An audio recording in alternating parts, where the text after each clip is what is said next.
Hello pharmacist साथियों, Punia pharma coaching में आपका स्वागत है।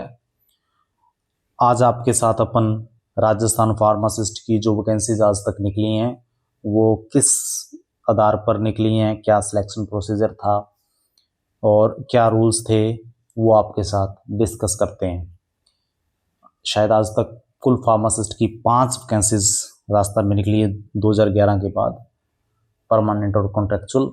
सो लगभग सभी भर्तीज का जो है वो कुछ ना कुछ विरोध हुआ है, कुछ का ज़्यादा हुआ है। जैसे 2018 में निकली थी परमानेंट वैकेंसी, उसका सबसे ज़्यादा विरोध हुआ और सबसे लंबी चली है। वो ये भर्ती का जो विरोध होते होते 7 साल में ये भर्ती बच्चों को ज्वाइनिंग मिली है, फिर भी अभी तक कुछ वेटिंगों में और कुछ गड़बड़ें इसमें चल रही हैं। सो इस टाइप से ये सारी भर्तियाँ जो है आपकी हुई हैं। लेकिन हम गवर्नमेंट से भी इस चीज़ का रिक्वेस्ट करते हैं कि जो आने वाली वैकेंसीज कोई भी निकलती है, जो परमानेंट निकलती है, सो उन भर्तियों में रूल्स का थोड़ा सा ध्यान रखा जाए कि जिससे आपस में टकराव या कुछ भी, मतलब भर्ती इतनी लंबी नहीं खींचनी चाहिए। अब 5-5, 7-7 साल कोई भर्ती खींच रही है, ये कोई अच्छा नहीं है। वो भी हेल्थ केयर, आपके जो पैरामेडिकल स्टाफ्स, आपके फार्मासिस्ट की भर्तियाँ, आपके और पैरामेडिकल स्टाफ्स की भर्तियाँ हैं। सो इन भर्तियाँ इतनी लंबी लंबी ये भर्तियाँ नहीं खींचनी चाहिए, चाहे कोई फार्मासिस्ट की हैं और पैरामेडिकल स्टाफ जैसे नर्सिंग इनकी हैं, नहीं खींचनी चाहिए।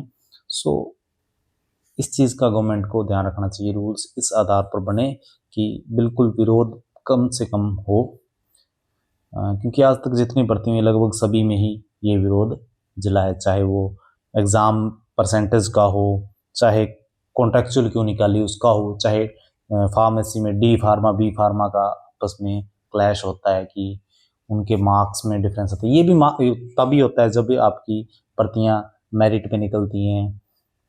सो इस टाइप से हर टाइप से विरोध, आप इस टाइप से आपसे आगे से एग्ज़ाम प्रोसीजर हो कि इनका विरोध कम से कम हो और भर्तियाँ जल्दी जल्दी पूरी हो। देखो 2018 में भर्ती निकली थी फार्मासिस्ट की, यदि वो भर्ती 2019 में कंप्लीट हो जाती तो 2020 में कोरोना काल आया, इतना दुखद घड़ी थी, शायद मैन पावर अपने पास और अच्छी होती राजस्थान में, क्योंकि आपके सामने 2000 उस टाइम लगभग पोस्टें थी, 1800 के लमसम 1700-1800। सो इतने बच्चे आपके पास नए कैंडिडेट्स आते। ठीक है, जो नहीं है उसका अब क्या कर सकते हैं, लेकिन शायद इसका थोड़ा सा आगे से ध्यान रखना चाहिए। चलो अपन मेन मुद्दे पर आते हैं। आपके साथ पहले डिस्कस करते हैं कि किस किस टाइप से सिलेक्शन प्रोसीजर से भर्तियां हुई और आने वाले टाइम में कैसे होंगी। फर्स्ट वैकेंसी जो राजस्थान फार्मासिस्ट की निकली थी 2011 में, वो एग्ज़ाम प्लस बोनस पे ये भर्ती निकली थी, जो कि RUHS ने इसका एग्ज़ाम कंडक्ट करवाया था। 2 एग्ज़ाम इस भर्ती में हुए थे और रूल्स एग्ज़ाम्स के थे। फर्स्ट भर्ती थी ये, और सबसे कम विरोध शुरू में इसी भर्ती का हुआ था, कुछ ज़्यादा विरोध नहीं हुआ, भर्ती पूरी हो गई। लेकिन हाँ, इतना जरूर था कि 2 एग्ज़ाम हुए थे और थोड़ा सा उनका जो लेवल था, टफनेस लेवल, वो काफ़ी डिफरेंस था उनमें। एक हार्ड था और एक थोड़ा सा ईजी था।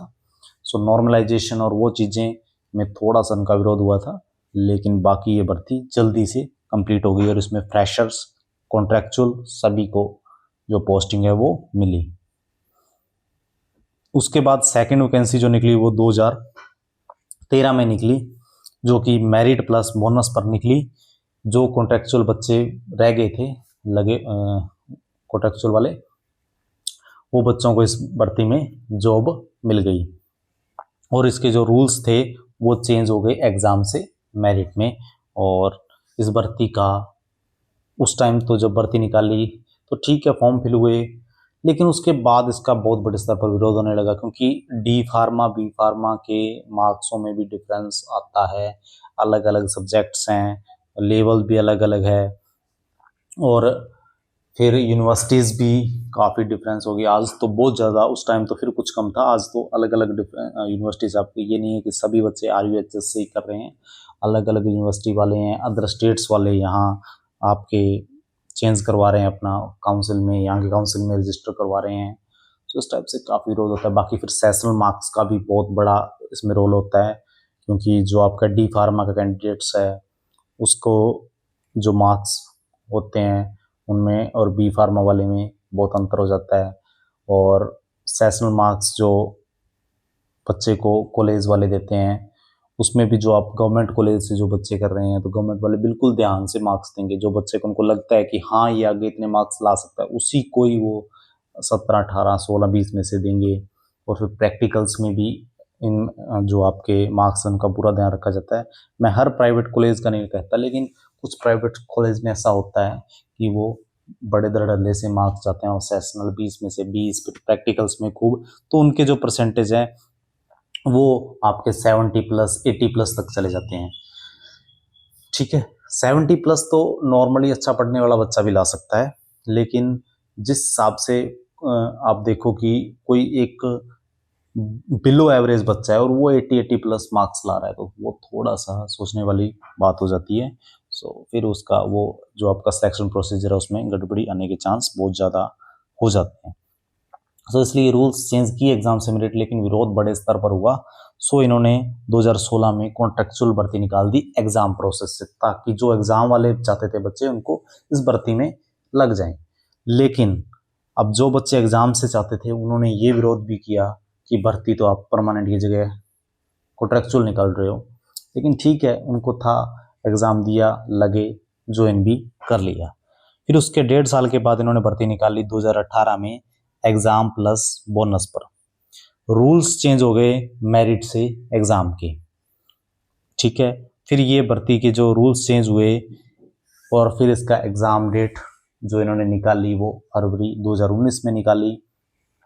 पहले अक्टूबर 2018 के में इसकी बात हो रही थी, लेकिन फिर वो नहीं हुई, तो भर्ती के एग्ज़ाम फरवरी 2019 में निकाली और फिर वो भर्ती वहाँ एग्ज़ाम डेट से 3-4 दिन पहले आगे स्थगित कर दी गई। फिर जुलाई में निकली, फिर वो भर्ती नहीं पूरी हो सकी। फिर उसके बाद इन्होंने 2020 में निकाला फरवरी मार्च में, लेकिन कोरोना काल दुखद समय अपने लिए आया, वो आया, तो उस कारण फिर ये भर्ती आगे हो गई।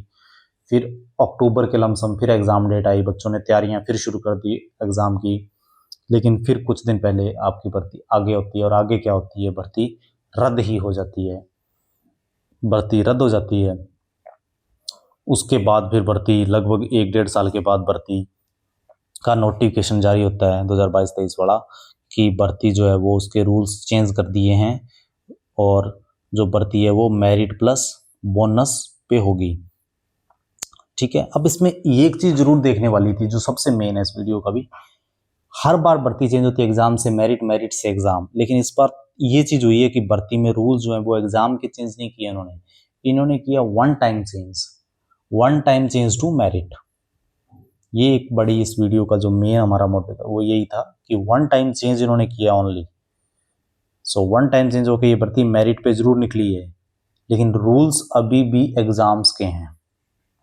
ठीक है, उसके बाद इस चीज़ को पूरा करने के लिए इन्होंने जो एग्ज़ाम के वाले बच्चे थे वो विरोध करेंगे, कॉन्ट्रेक्चुअल वाले बच्चे थे उन्होंने तो चलो बोला कि ठीक है, उनको तो क्योंकि पोस्टें बढ़ी, तो जो थे जिनको इतने इतने साल हो गए, तो कुछ बच्चे 2016 से लगे हुए थे उनको इस भर्ती में ज्वाइनिंग मिल गई। लेकिन जो बाद में लगे थे उनको भी क्योंकि बोनस अच्छे थे तो उनको भी जो है वो इस भर्ती में पोस्टिंग मिल गई। फिर 2025 में भर्ती निकलती है कॉन्ट्रेक्चुअल जो है वो आपकी आरएसएसबी के द्वारा एग्जाम प्रोसेस से, जो अभी जिसका रिजल्ट आपका अक्टूबर नवंबर में आने वाला है। लेकिन अभी अपकमिंग वैकेंसीज की बात जो इस वीडियो में मेन हो रही है वो ये है कि अपकमिंग वैकेंसीज के रूल्स क्या हैं। सबसे पहले तो ये बताते हैं। रूल्स जैसा कि मैंने बताया है एग्जाम के ही रूल्स हैं आपके। वन टाइम चेंज किया है इन्होंने, जो नोटिफिकेशन निकला था उसमें ये लिखा था कि one time change exam to merit, not change exam to merit. Exam to merit one time change किया है। भर्ती के रूल्स जो हैं वो एग्जाम के ही हैं, लेकिन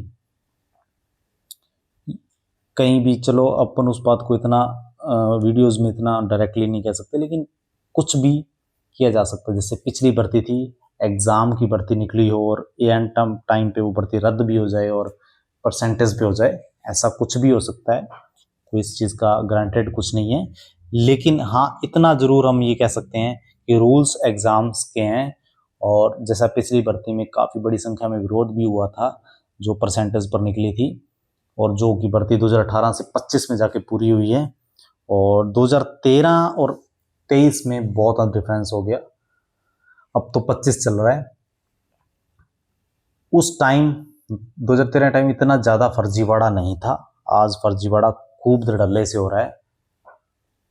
यूनिवर्सिटीज़ इतनी बन चुकी हैं, आपके अदर स्टेट से इतना डिग्रीज बन के आ रही हैं, सो उस चीज़ को चेक करना इम्पॉसिबल सा हो रहा है। सो इसके रूल्स जो हैं वो एग्ज़ाम के ही हैं और उम्मीद यही है कि इसका नोटिफिकेशन भी आपका एग्ज़ाम से ही निकलेगा। सो बाकी देखते हैं क्या होता है, किस हिसाब से इस चीज़ को करते हैं। लेकिन according to rules one time change, क्योंकि यदि इनको ये भर्ती हमेशा के लिए आपकी परसेंटेज जैसे पहले भी करी थी पूरे तरीके से रूल चेंज करने होते तो ये मेरिट कर सकते थे, लेकिन उन्होंने वन टाइम चेंज करके उसको मेरिट किया है। सो इसलिए कि रूल्स एग्ज़ाम्स के ही हैं, आपकी भर्ती एग्ज़ाम्स पे ही निकलनी चाहिए। यही हम इस वीडियो में आपको बताना चाहते थे कि आज तक का कैसे कैसे भर्तियां हुई और कैसे आपकी आने वाली भर्ती हो सकती है। ठीक है, धन्यवाद।